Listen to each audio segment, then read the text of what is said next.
A shocking, unexpected move.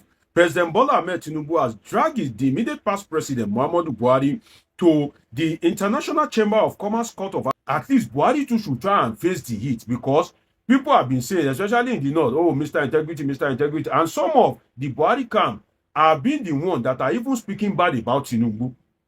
And Tinubu is aware. So Tinubu thought in his mind that I've been shielding you people. I've been trying to be politically correct. And at the end of the day, you guys are now seeing yourself as star. In the eyes of the world, Buhari is Mr. Integrity. Buhari is a good guy.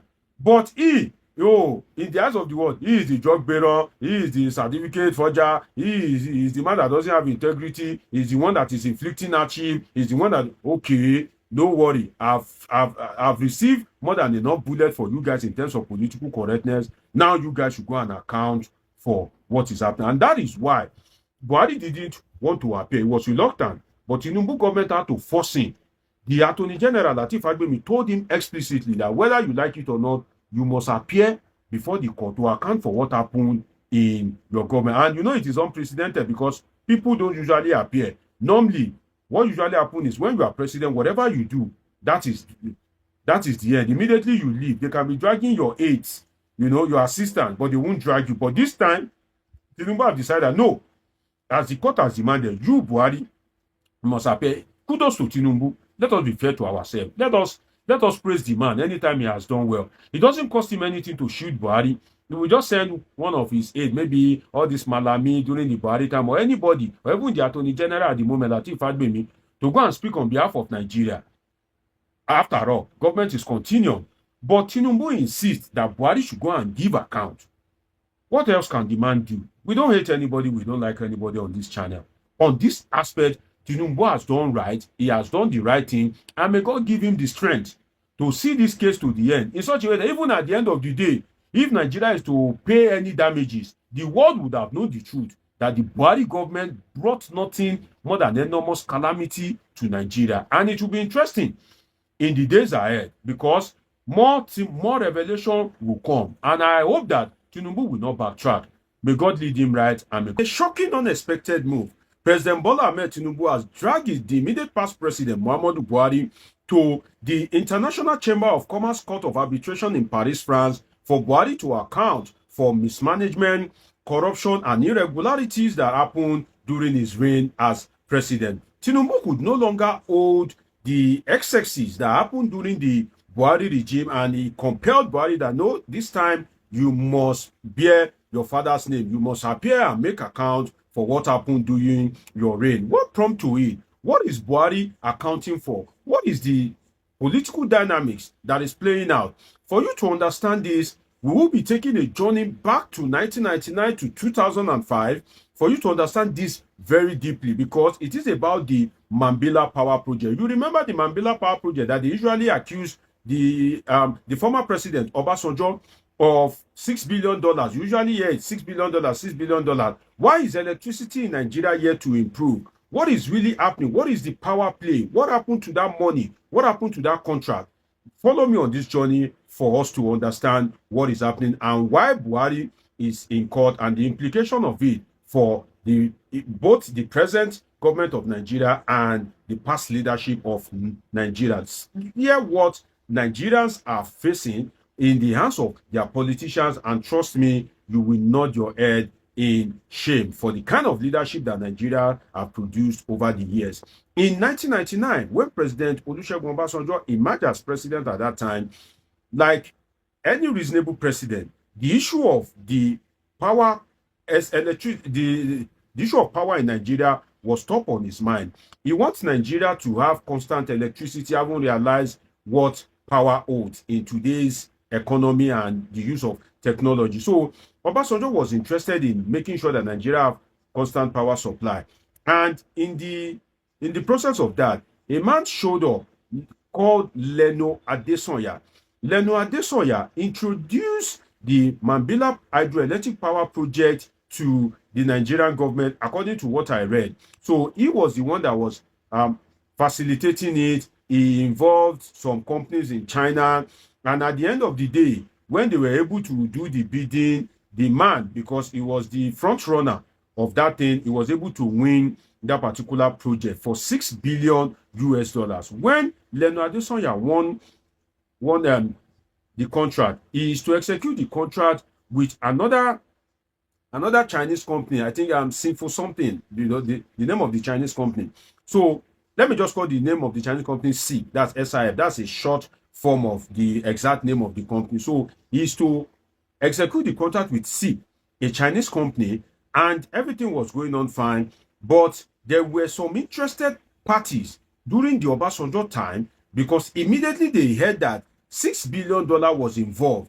Then it became a problem. There were beginning to be some power tussle, some power play among the key people in the government. Now, when Obasanjo left as president and Yar'Adua came on board, the dynamics, the power play also changed. The Yar'Adua team was also interested in the money. So they were pushing the man, the Leno Adesanya, who was in charge of it, the Nigerian part. If you are to execute a $6 billion project, there's no way you won't have like a Nigerian partner, in the sense that you will need recruitment, logistics, modalities, knowledge of the local terrain, a lot of things that will be involved. So this Leonard Adesanya's company, called the Sunrise Power and Transmission Company of Nigeria, is to align with SIP, the short form of that Chinese company's name. But when Yar'Adua came, there were some power play and some power dynamics. When Yar'Adua traveled to China, he got wind of the power play, and he tried to mediate into it and see that everything got resolved. So government by government, they were trying to cut the powers of Leonard Adesanya's company, which is the Sunrise Power and Transmission Company, that the contract was awarded to execute it with SIP. And when Yar'Adua tried to resolve it, some of the powers, some of the things that can bring goodies for Sunrise that was held by Leonard Adesanya was cut short. Goodluck Jonathan came, the same thing continued. At some point, they brought in another company called CGGC&C to execute the project alongside that company called SIP. So when they brought CGC&C, then CGC&C was to have about 50%, and that SIP, the first Chinese company, was to have 50% as well, in terms of the outside modalities, bringing in of technologies, equipment, and the general, external needs for the contract to be executed. Now, the power play continued during the Goodluck Jonathan time. And as the power play continued, the power play was mainly between the Nigerian political elite. Not that the Chinese company had any issues. The Chinese company were straightforward, but the power play was among the political elite in the sense that what is in it for me? What will happen to the money that will be released? So most of them, they were dragging the Sunrise Power and Transmission Company headed by Leonard Adesanya. They were dragging him back and forth, creating a lot of issues and headache for the man, but the man was cooperating with them. Now, to fast forward, there were no much issue during the time of Obasanjo, Yar'Adua. It was just like a power play that, what is in it for me. And I think during Yar'Adua or Jonathan's time, about $15 million was released, and it was a high-ranking government official that allegedly pocketed $15 million, that there was this corruption as regards, okay, we will give you this opportunity, we will allow you to do the way some of these government things works. And some government officials, headed by one major high-ranking government official, pocketed $15 million at that point in time. Now, the most interesting part is not that of the most interesting part of the story. It's not even that of the Yar'Adua, because Yar'Adua tried to mediate peace, and I think at some point they hand over the contract to another company apart from Sunrise. When Yar'Adua got wind of the exact truth, he ordered that the contract be returned to Leonard Adesanya's company, which is Sunrise Power and Transmission Company. So Yar'Adua was quite fair. Now, the power tussle, the power play goes on and on based on the money involved, based on the kind of the humongousness of the project. The power tussle went on and on till it get to the Buhari period. And this is where it gets very interesting. When Buhari came on board, Buhari was to do a state visit to China. But surprisingly, that Mambila power project, which is something important that connects Nigeria and China, was not listed in the what the president will address in China. So this Leno Adesoya used his links. He's a well-connected guy. He used his contact to influence the people in Buhari's team when he was traveling to China at that time, which is the likes of El Rufai and some and some like 3 key people at that point in time to tell Buhari about the Mambila power project. When they told Buhari, Buhari was annoyed that there is a $6 billion project that is important to the life of Nigerians, which is electricity, and you didn't inform me. If you had informed me, I would have told you to put the key stakeholders that are involved, to put them in the team. And you didn't inform me the key stakeholders are not in the team. And one of the key stakeholders was the then Taraba State governor. At that time, he wasn't in the team. When they got to China, the issue came up. Buhari did some little negotiation that he could do. And Buhari returned back to Nigeria after like 4 days or 3 days. Now, this is where Buhari made the mistake of his life. When he got back to Nigeria, Buhari, he could be very laid back. He doesn't have the energy to do any rigorous work and that's why I pity Nigerians. Because at the end of the day, when you employ people that doesn't have the rigor, the strength for what it takes to be a president of a country like Nigeria, you will, at the end of the day, suffer it. Because at the end of the day, now Nigeria may pay, again, damages up to about 2.7 billion US dollars. But I'm getting there.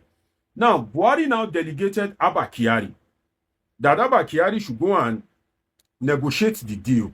Abba Kyari went to China, did the negotiation, and at the end of the day, he came back with a deal of about 5.7 billion US dollars. During the Obasanjo time, I think it was about 6 billion, but Abba Kyari came back with a deal of 5.7 based on the negotiation that Buhari did when Buhari traveled. But the problem is that Abba Kyari was as greedy as anything. This problem that Buhari is facing now was created by Abba Kyari. I didn't want to tell you at the beginning. If you have patience to watch this video to this extent, it's about to get interesting. Now, Abba Kyari negotiated the deal. When he came back, Buhari fell sick. Buhari was abroad battling for his life.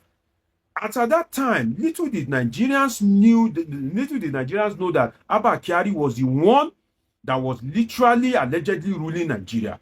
In the sense that Abba Kyari now unilaterally removed the pioneer of the project, the person that even influenced the project in the first during Obasanjo's time, the Leonard Adesoya's company, Sunrise Power and Transmission Company of Nigeria.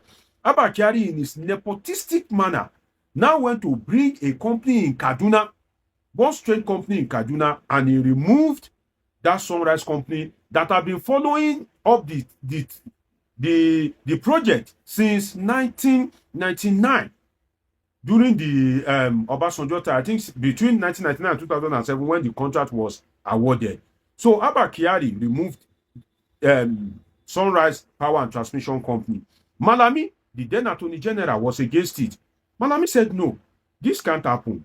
Then they were exchanging letters back and forth, internal communication.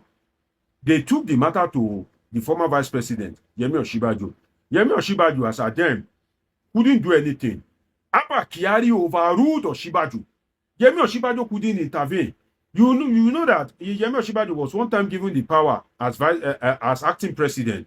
All of a sudden, when Buhari traveled, they didn't give him such power again. It was influenced by Abba Kyari. And at that time, Osinbajo couldn't even do anything, despite being a professor of law. Abba Kyari successfully overruled everybody and awarded the contract to the Kaduna firm, ruling out the Leonard Adesoya's company, Sunrise Power and Transmission Company. At that point in time, Leonard Adesoya was trying to beg Abba Kyari that, no, you can't do this. I have invested money, like a lot is at stake. I also have partners. Abba Kyari told him to go to court. And in the contract clause that they signed during the Obasanjo's time, the country of arbitration is France, and the court that they agreed on will be the International Chamber of Commerce Court of Arbitration in Paris, France. You know, when you want to sign contract with a country, you may decide not to use the judiciary of that country if there's any crisis, so that you can get justice and fairness. Abba Kyari told him to go to court. Leonard Adesonya's company, Sunrise Power and Transmission Company of Nigeria, went to court. That is the case that has been dragging. And when the matter now got to its peak, but Tinubu hands was tied. People usually see Buhari as Mr. Integrity. It was when Tinubu got to power that he realized that Buhari didn't do anything. There was no money. There was literally no performance. Everything that they were saying was more of lies and propaganda. They created problem for Tinubu. They have used some of the oil as collateral for loan. There's nothing for Tinubu to work with.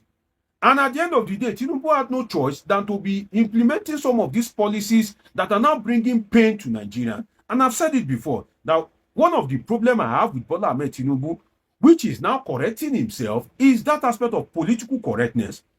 Buhari literally set the pit for Tinubu to fail. And now that Tinubu is trying to maneuver, some of the people in Buhari camp are even the one tackling Tinubu that, oh, Emilokon. See now, you know, during our time, things went like this. Despite they knowing that Buhari didn't make any performance, he didn't set any opportunity for Tinubu to succeed. So Tinubu couldn't have it anymore. They have collected a lot of loans. They have used some of our oil deposit as collateral. There was nothing for him to work with. So when this issue came up, Tinubu had no choice than to insist that Buhari must go and account for what happened during his government. Because as at when Abba Kyari was flexing muscle, was acting like president, was holding the presidential power, some of these people tried to, alert Buhari. They tried to call Buhari to order. Buhari wouldn't listen to anybody for reason best known to him. And now that the problem has evolved, Tinubu insisted that Buhari should go and account for what happened in his government. The worst part of it now is Abba Kyari is now late. He's no longer alive. It would have been interesting if Abba Kyari was alive, because now, if they can't prove any justifiable reason why the company of Leonard Adesanya, the Sunrise company, was excluded, Nigeria have to pay that man about 2.7 billion US dollars in damage. So, yes, you know what we're trying to say at this point is that, in 2003, it was discovered that there was a grand plan to stabilize the issue of electricity as at that time, and a lot of companies went into that, and Mambila was one of the largest contracts to have ever been initiated by the Nigerian government, running into several billions of dollars. Unfortunately, that contract was balkanized as a result of corrupt tendencies in that government as at that time. But nobody's going to debunk it. There has been so many like this, we have that of cement, so many. There was also this one that is linked to Atiku as at that time. There was an issue that had to do with privatization. There was a massive corruption within that period, and we are just trying to enter into, we are coming from military to civilian government, and it happens that Obasanjo happens to be the man at the helm of affairs as at that time, So if you look at it, though, there has been rumors that the story that was published in one of the Nigerian dailies is not true, that Obasanjo, Tinubu, Buhari, and Fashola are not in the court in Paris to defend that corrupt deal under Obasanjo's administration. There was a man they mentioned there who happened to be Minister of Power, who is also a Yoruba man, but was also indicted. But the fact is, at this point, Why is it coming at this point in time? Considering the fact that few months ago, just last year, we saw Tinubu's romance with Emmanuel Macron. We saw him running to France, moving to France. Is it the outcome of the relationship? What is it that he actually wants to achieve with this kind of propaganda? Does he want to punish Obasanjo for not supporting him? Does he want to punish Obasanjo? Or does he want to disrupt and damage Obasanjo's international image by linking him to corruption, a deal like the Mambila power project deal? Buhari was also singled because as at that time, Buhari was being believed to have honestly brought Nigerian factor when the case came up under his government. Jonathan was involved. Fashola, the then power minister, was also involved. So if you look at the body language of Tinubu, nobody is going to take him serious on that angle because that is not what Nigerians want at this particular in time. Whatever agreement is having with Macron, Emmanuel Macron of France, that is left for them to sort out. But bringing relevant people who have sustained the atmosphere of politics in Nigeria to an international disrepute, damage, I can tell you in honest truth, will be resisted. Whether the story is true or not, the fact remains that in truth, that deal was enveloped with corrupt tendencies. Everything about Nigeria has been corrupt. Imagine $8 billion went down, and still Nigeria is still running into darkness on daily basis. A lot of people will come there and start making defenses, defending. Tribalism, defending. Say, no, don't say that. Can Tinubu be able to jail Obasanjo and Buhari at the same time and stand in Nigeria? That's the question. Will you be able to jail them and stand? Put them in jail. So what does he actually want to achieve? This is a kind of distraction because he's angry that Donald Trump did not invite him to America. Tinubu is angry because his government has been ridiculed within the diplomatic circle. Tinubu is angry that there's possibility that these past leaders would have rubbished his government at the international community. That is why he is struggling. I will continue to struggle. Anybody that is carrying injustice cannot give justice. Tinubu is carrying injustice of 2023, and Nigerians will have to bear the consequences of having somebody like Bola Ahmed Tinubu as the president of America.